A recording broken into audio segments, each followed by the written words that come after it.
Awesome. Well, hey guys, it's good to be here doing the podcast with you guys today. I'm Robbie. I am one of the new guys on site at Prairie STEM, but excited to be a part of this team, and we're excited to have the podcast going today. And I'm Jeff Ingraham. I'm the CEO of Prairie STEM, and had a lifetime career of educational technology primarily, and been with Prairie STEM for a number of years, and we do great stuff. A lot of different schools, a lot of different areas, a lot of events, just trying to bring the whole world of STEM to everyone. I'm Alan Wang, Executive Director for Prairie STEM. I like to turn complex things even more complex. That's true. So That is true. Hey guys, I have this great idea. We should do a podcast. Excellent. Yeah.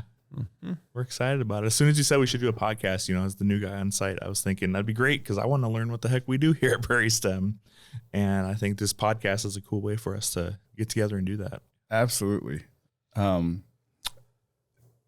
real quick, as the new guy, because we talked about our roles, what is your role? Yeah, so I'm the Chief Learning Officer. I come with a background in classroom experience and working with professional development across multiple districts when it comes to instructional technology. But now my role is really to help bring our STEM education into the classroom setting, helping really push what we can do to bridge some of those gaps when it comes to technology and STEM and SEL as we reach into the schools and the programming that we do. Nice. I mean, you seemed like when you came in, it was a pretty easy fit. Did you have a relationship with this guy before? Yeah, for sure. Yeah, Jeff and I go a long ways back. Yep.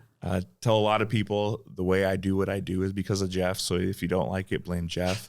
But really, it's about getting down and trying new innovative things. And Jeff has always been that guy for me and shown me how to do that. Him and I worked together in past lives as well. Our paths have crossed lots of times, and I'm so glad to be back working with him and being a part of this team for sure. Yeah. Just since we are kind of part of the origin story of Prairie STEM, both Robbie and I were part of the UNO project, which was related to a National Science Foundation grant in 2007 and 2008. And so we did teacher training, we did grad classes, and we specifically used these little tech bots from the University of Oregon. And we had to solder these babies, and we just got a bag of parts, resistors, diodes, transistors, whatever these dealy bobbies are. And we had to put these all together. We all learned to solder. We all burned ourselves, learning to solder. And so that was kind of the origin story from UNO. And after that NSF grant, then they kind of branched out and created Prairie STEM as kind of an ongoing entity. Some of the great leaders at UNO, including Del Weber and Neil Grange-Elliott, Elliot Osler, and just did Bing Chen. Bing Chen, of course. Yes, sorry, Bing, who is still on our board and involved with us, and just a dynasty at UNO. Yeah, so, just to bring people up to speed. When Prairie STEM was formed in 2013, it was really meant to be a vehicle for stipends for teachers to create curriculum to use this robot in the classroom. And it was meant to get hardware and support in those things. Early on, I think the intention was just trying to get university resources and professional development to teachers, but have the teachers be the content creators and know exactly what it is that's needed in the classrooms. It has since progressed into something that is far greater than just robotics, where back in 2016, this crazy stay-at-home dad whose son wanted to do robotics and they didn't have it at their school started inquiring around and looking for options. The school was very kind in letting that person start a club, and then that club very quickly gained a lot of traction and reached out for community grants. That was kind of the pilot for what ended up becoming Prairie STEM. Yep. And we worked with Megan Harding, the principal, that allowed you to do that. This is all Megan's fault. Yep. Megan was at ESU 3 with us. I was the crazy stay-at-home dad. Yep. Yeah. The rest is history. That's right. I remember the early days of that robot when we were sitting and building those at UNO and just sitting down there. It felt like little sweatshop of all of us in our soldering irons and trying to get the right connectors. And so many people knew. And I was like a fresh, brand new teacher. And I took it because it was a stipend at the time. It was like, I'll do it. There it's for a all stipend. the right reasons. That's right. But quickly, I remember taking those lessons because then they were put all the lessons together. And I remember taking them into the classroom and immediately putting it into place with how we were approaching measurement with my students. I taught 6th grade at the time, and just how I could bring it to real life. It was one of the things that hooked me into using tech, was this ability to be able to jump in and give them some hands-on practical approaches. From that first generation to when they added the PlayStation controller, all of those different wheels.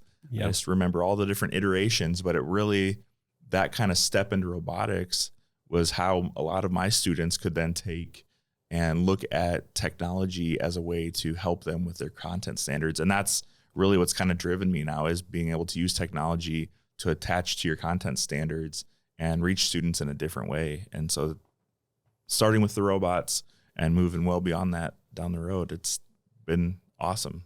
It's empowering, taking a bag of parts and making them into something that is working, functional, an educational tool, and that's kind of inspiring to students.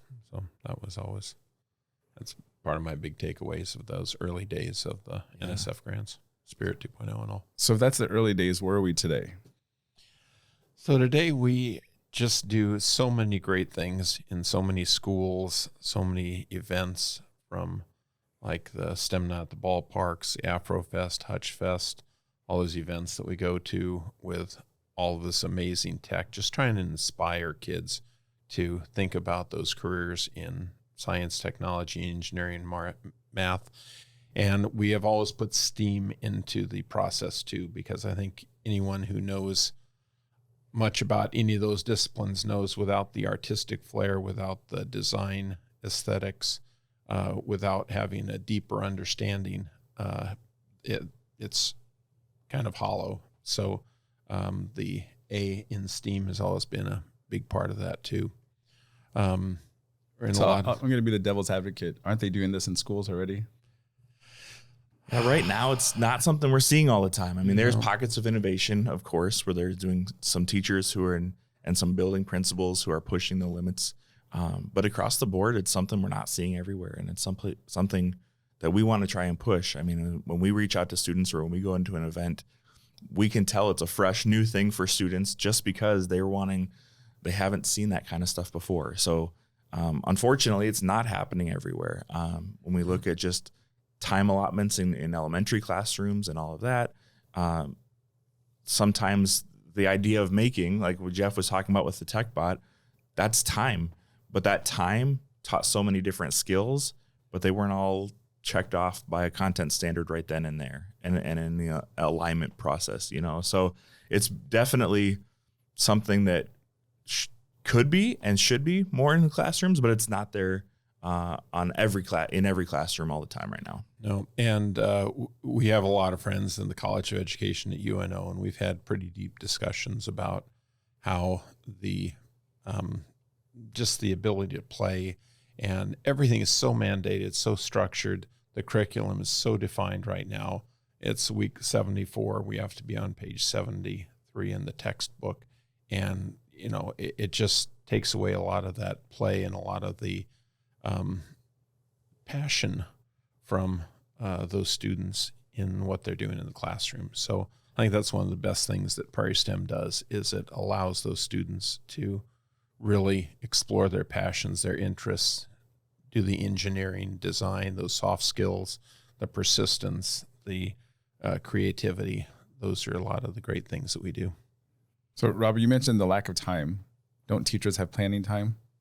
It's becoming less and less. I mean, I like Jeff's eye roll here because it is very much getting harder and harder to have the time. I mean, the teacher's day is full. When I was in the classroom, we would have a planned time, but even now, with unfortunately the lack of subs and all the other things, there are teachers who are using their planned time to cover for a co-teacher, or there are teachers who, in that space, they just really don't have the option to, for that 45 minutes to get everything planned And in their teaching day, they're working on trying to go from this to this to this so fast. It's a very rigid structure many times. And aligning to how something like using robotics is getting harder and harder. When we try and tighten our content standards, which we want to have some guaranteed and viable curriculum, but at the same time, getting that whole approach to giving teachers the opportunity to allow for freedom in their lessons is getting less and less. Yeah. And I think back, like when you were talking about just the power in building the tech bot, and we started with a box, and that's when you and I were at ESU 3 and we started doing so much with maker spaces. With the way we would see kids come up with new ideas. Yeah. I mean, I remember there was a day we were doing, we had them coming into our maker space, and they had to create like marble mazes. But I remember one student in particular who wanted to cut styrofoam. So his approach to that was he found a battery in the room and wire and made his own cutter with the wire in the room. That's awesome. Yep. Yeah. And so he was making a marble maze that, like a Rube Goldberg style, because he had brought his own camera. He wanted the maze to at the end be able to take a selfie of itself. How did he know to use a battery and a wire to make a wire cutter? So that was something he had brought in and brought in the research and started looking at, like, how can I do that? Right. He had the time to explore and think. Like, it wasn't a prescribed outcome on our end. It wasn't, hey, use this to build this. It was, here's your tools. How can you be creative in doing this? And he ended up finding a great way to make that styrofoam melt right through with that battery. I love the analogy from the hot shops, our friends over there that have, here's a lump of clay. It is to make whatever you want out of it. And whether it's a lump of clay or a bag of parts or some styrofoam and cardboard and junk bots, that creativity, that being able to delve in and figure out, what do I want to do? How do I want to do that? What's the end? What's the goal? And how do I do it? Is really powerful. So what students is this meant for? Like grades? You know, really, it's all students. Every content area, every curriculum has this need to drive students. When we look at how the pandemic has affected students and their just the ability to pay attention in class and the SEL needs, it's for all kids. It's all students need to be able to dive in and use technology and use this making and this whole, like Jeff had talked about, the soft skills. You know, we need to be able to bring that more and more to the forefront in all of our classrooms. And Robbie and I both taught grad school for a lot of years, and it's not just K-12. It is teachers need that same time to experiment and grow themselves. And that's something I think is really lacking in a lot of the teacher prep programs currently, is any of that instructional technology time, that time to play, experiment. I mean, it is just so prescribed. And I think there's often this like misunderstanding that with technology, like kids now, they just know it. They get tech, but do they? You know, I mean, we see it all the time where, they know how to turn their phone on and they're really good at Pokemon Go, but you know, what are they doing with it to take it to the next level? You know, I think of like, how are they using it for that creativity, or how are they using it?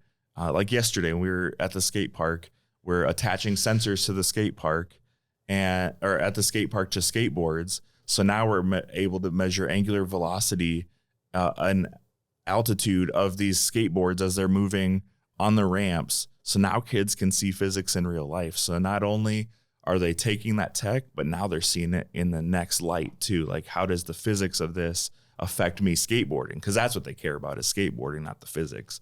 But they get to see where the science really fits in life too. So when someone asks Robbie, you know, you're the newest member here, what do you do at Prairie STEM? Yeah, I ask myself. What do you do at Prairie STEM?